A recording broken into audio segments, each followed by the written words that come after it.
Livracha, bienvenue à tous. Il y avait un homme à Yerushalayim, Tzadik, Chassid, Rabbi Shlomo Luria, le père de Rabbi Yitzhak Luria, le Arizal. Et lui, c'était un homme qui avait la crainte d'Hachem, c'était un homme qui servait Hachem de tout son cœur, avec émouna, avec fidélité à Kadosh Baruch Hu. Et il était marié. Sa femme aussi, c'était une très grande tzadékette, une femme discrète, simple. Et c'était un couple qui vivait dans le service d'Hachem chaque jour au quotidien. Mais il y avait un petit point, c'est qu'ils n'avaient pas eu d'enfants. Beaucoup d'années, pas d'enfants. Pas d'enfants. Et donc, Rabbi Shlomo, il priait chaque jour à Kadosh Baruch Hu, il implorait Hachem qu'il lui envoie, qu'il lui permette d'avoir un enfant de tzaddik, qui va étudier la Torah, qui va diffuser la Torah. Et comme ça, il priait année après année, il était au Beth Midrash en train de prier. Et voilà qu'un jour, après l'une des tfilas, il est resté au Beth Midrash et il a continué à faire une prière personnelle à Kadosh Baruch Hu pour, encore une fois, avoir le mérite d'avoir un enfant. Et là, voilà que se dévoile à lui Eliyahu Hanavi. Se dévoile Eliyahu Hanavi et il arrive et lui dit « Shlomo, sache que ta tfila, elle a été entendue. J'ai un message ici à te transmettre de la part d'Akadosh Baruch Hu. Sache que tu vas avoir un fils, mais pas un simple fils. Un fils qui va éclairer le Ham Israël de par sa Torah. Un fils qui va dévoiler les portes de la Kabbalah, de la partie secrète de la Torah, qui va dévoiler des explications les plus profondes de la Torah. Tu vas avoir ce fils-là. Et sache que viendra le moment de la Brit Mila. Et au moment de la Brit Mila, n'oublie surtout pas, tu m'attends. N'oublie surtout pas de m'attendre. Je vais venir et ça va être moi-même, Eliyahu Hanavi, le syndac. Je vais porter l'enfant sur mes genoux. Et là, Rabbi Shlomo, en entendant cette nouvelle, il était émerveillé, il était joyeux, il est continué toute la journée à la synagogue, il est resté là-bas, pleurer, en jeûnant, pour prier Hachem que cette prophétie, elle se réalise et que tout se passe bien. Et voilà que peu de temps après, il apprend que sa femme elle est enceinte, et là il attend impatiemment la naissance, les 9 mois se finissent, sa femme accouche bien sûr d'un petit garçon, et là on attend les 8 jours pour faire la Brit Mila. Et là, Rabbi Shlomo, il organise une Brit Mila magnifique. C'était un homme qui était très modeste, qui n'avait pas les moyens. Il usait ses journées à l'étude de la Torah au Beth Midrash, mais pour cette mitzvah exceptionnelle de la Brit Mila, alors il a été au-delà de ses moyens, et tous les voisins, bien sûr, ils se sont associés aussi à la mitzvah, ils ont ramené de la nourriture, chacun a ramené des choses. Et voilà qu'il y avait le kissé de Eliyahu Hanavi, qui était là, qui trônait au milieu des tables à la synagogue, des tables magnifiques qui étaient dressées en l'honneur de la Brit Mila. Et voilà que tout était prêt, tout le monde est là. Et là, on attend. Et là, Rabbi Shlomo, il demande à tout le monde d'attendre. Alors bon, les gens, ils attendent un petit peu, 5 minutes, 10 minutes, mais ils lui disent, mais qu'est-ce qui se passe? Attendez encore un peu, il manque des gens. Ils attendent, et le stress, il augmente, ça monte, la pression. Mais lui, il n'oublie pas, et Eliyahu Hanavi, il a dit qu'il devait venir, ça va être lui le syndac. Et au bout d'une quand même assez longue attente, et là, Eliyahu Hanavi qui apparaît. Eliyahu Hanavi apparaît, Rabbi Shlomo, il l'accueille, Eliyahu Hanavi s'assoit sur le kissé de Eliyahu Hanavi, et là, la Brit Mila, elle peut commencer. Bien sûr, à part Rabbi Shlomo, personne ne l'a vu, et personne n'a su que le syndac du Arizal, c'était Eliyahu Hanavi. Rabbi Shlomo, il s'est assis, comme ça allait être lui-même le syndac, il a pris le bébé, mais en vrai, qui était le vrai syndac? C'était Eliyahu Hanavi. Et là, ils ont procédé à la Brit Mila, et chose miraculeuse, juste après la Brit Mila, le bébé a été donné à sa mère, et voilà qu'il avait plus de cicatrices. Comme si il avait eu sa Brit Mila, ça fait déjà 2-3 ans, rien du tout.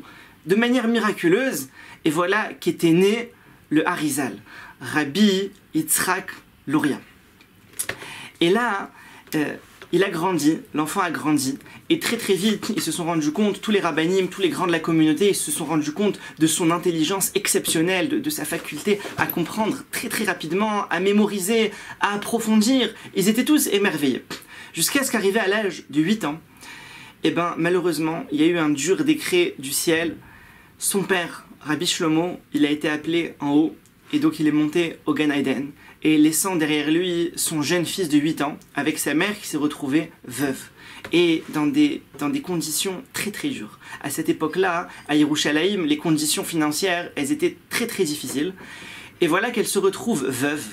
Et durant la semaine de la Shivra sur son mari, vient le responsable de la caisse de Tzedaka à Jérusalem, vient l'un des délégués, et il lui dit « Ne t'inquiète pas, ton fils va être un très grand tzaddik, on le sait, on va te soutenir, la caisse de Tzedaka va mettre à ta disposition une somme chaque mois pour que vous ayez minimum de quoi vivre. » Elle a dit « Écoutez, c'est très gentil, mais je veux pas. Je veux pas avoir la Tzedaka, tout ça, je veux pas. » Il lui a dit « Mais madame, comment vous allez faire? Vous êtes une veuve, c'était très dur à l'époque, une femme pour trouver du travail, c'était presque impossible. » Elle lui a dit « Non, je veux pas. » Qu'est-ce qu'elle a fait? La semaine de deuil, elle est passée, elle a dit à son fils, elle lui a dit « Écoute, moi j'ai un frère, c'était Rabbi Mordechai Francis, et il habitait en Égypte, dans la ville de Caire. » Elle lui a dit « Moi j'ai un frère, on va aller là-bas en Égypte, dans la ville de Caire, et là-bas je suis sûr qu'il voudra nous accueillir parce que son frère Mordechai était un monsieur très très très riche. » Et donc ils sont partis, ils ont commencé un long voyage jusqu'à ce qu'ils soient arrivés là-bas. Et là son frère, en les voyant, il les accueillit à bras ouverts. Il leur a dit « Ma maison, c'est votre maison, vous êtes ici chez vous, je te donnerai tout ce qu'il faut, je te logerai, je te financerai, j'ai aucun problème » puisqu'il était excessivement riche. Et ils ont resté là-bas et il lui a dit « Ne t'inquiète pas pour ton fils, il aura même droit aux meilleurs enseignements. Il ira à côté, il y a une très grande yeshiva avec les meilleurs rabbanim et il pourra continuer son étude de la Torah. » Et c'est ce qui s'est passé. Donc le Hari, il est resté là-bas, il a grandi, il a évolué dans la Torah. Et voilà qu'en parallèle, Rabbi Mordechai, donc l'oncle, il avait une jeune fille qui a grandi et qui arrivait en âge de se marier. À cette époque-là, ils se mariaient les gens très jeunes, 12 ans, 15 ans, c'était l'âge pour se marier. Et bien sûr, tous les gens les plus riches, ils ont envoyé des servants pour aller taper à la porte de Rabbi Mordechai pour demander la main de sa fille. Voilà, de toutes sortes de familles très très riches, des gens très nobles qui sont venus et qui ont demandé la main de sa fille. Bien sûr, il y a eu dans la liste aussi, est venue une autre liste des meilleurs étudiants en Torah de l'Égypte, de la ville de Caire. Les meilleurs, ils sont venus. Et son père, le père, il propose à sa fille, il lui dit voilà, un tel, mais personne ne trouve grâce aux yeux de sa fille. Aucun des profils ne trouve grâce pour elle. Et là, son père, un peu embêté, il lui dit écoute, je t'ai proposé, j'ai un dernier profil à te proposer. Ton cousin. Tu as pensé à ton cousin Yitzhak. Voilà, Yitzhak qui étudie chez nous, ça fait déjà quelques années. Il a maintenant l'âge de 15 ans. Ça fait déjà 7 ans qu'il est chez nous. Qu'est-ce que tu en penses? Alors il lui dit, papa, et toi qu'est-ce que tu en penses, papa? Il lui dit, écoute ma fille, lui, niveau spirituel, niveau Torah, tu trouveras pas mieux. Dans cette génération-là, je crois que c'est le top niveau qui puisse exister. Elle lui a dit, écoute papa, si je vois que pour toi, le plus important dans le mariage, c'est de trouver un garçon qui a un niveau spirituel, qui est de la Torah, alors je suis. C'est bon. Si c'est ça, c'est bon. Et comme ça, ils ont organisé le mariage et elle s'est mariée avec Rabbi Yitzhak Luria.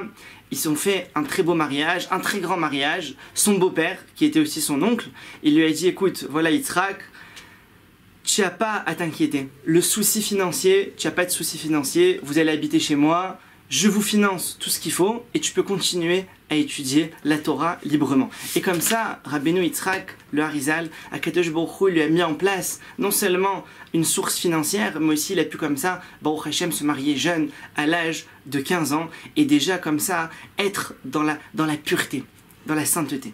Et après son mariage, il a continué et il est monté encore plus puisque son oncle, il avait une petite cabane au bord du Nil. Et lui, Rabbi Yitzhak, il partait là-bas toute la semaine. Toute la semaine, il n'était pas chez lui, il ne voyait pas sa femme. Il était là-bas dans la cabane, en train d'étudier. Et il étudiait pas seulement le pshat, mais il étudiait aussi le sod, la Kabbalah. Et il étudiait là-bas dans cette petite cabane isolée au bord du Nil. Comme ça, il étudiait toute la semaine, et le Shabbat, il rentrait chez lui. Donc toute la semaine, il faisait Taranit Dibour, il parlait à personne. Et le Shabbat, quand il rentrait chez lui, il ne parlait qu'en hébreu. Parce que Shabbat, c'est un niveau supérieur. Donc il parlait uniquement en hébreu, il s'adressait à sa femme aussi uniquement en hébreu. Et comme ça, pendant 6 ans, il est resté chaque semaine aller dans la cabane et étudier et se purifier et se sanctifier. Et c'est pas pour rien, et on en parlera dans la suite, qu'il est devenu le Harizal, dont tout le monde connaît le nom, ce nom qui est connu de tout le monde, qu'on sait que c'était l'un des plus grands kabbalistes des dernières générations. Tevorechou, Mipia Elion, soyez bénis de la bouche d'Hachem. À bientôt.